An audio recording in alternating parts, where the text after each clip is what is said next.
Kaya ito may laman na 100 piraso. Naka-limit to ng 100.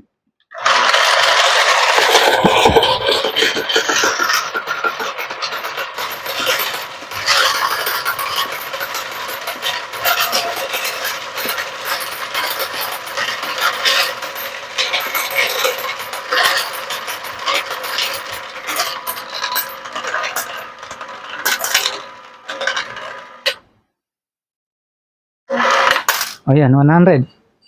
Minto siya sa 100.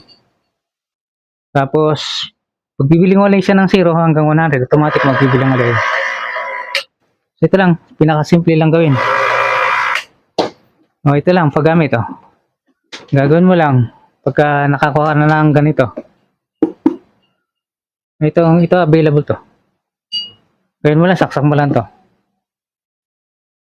Yan. Kaliwa ang red. Yan, kaliwa. Yan, ito, saksak mo lang sa likod. Tapos, saksak mo lang dito. Okay na yan, ready na. Oh. Pwede mo nang pindutin yan. Bibilang na yan.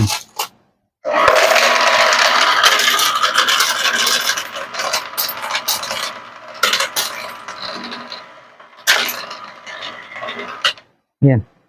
Ngayon, kung gusto mo gamitin yung sort. O yan. Long press mo lang para lumabas yung sort. Counter. Sort. O, pag program ng limit, ganito lang gagawin yan.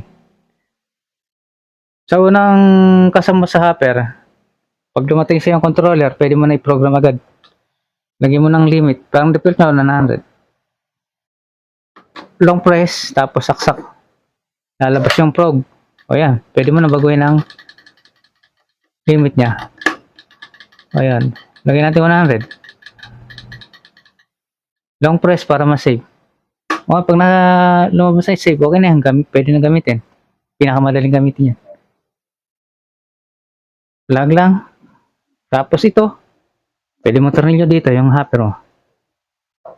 Itataas mo lang to. O, may tornilyo, may ano yan sa ilalim. Hilahin mo lang to. Ganyan. So, ito ang pwede mong bilhin. Yan, pwede to. Kung meron ka na nito. Simple lang. Okay.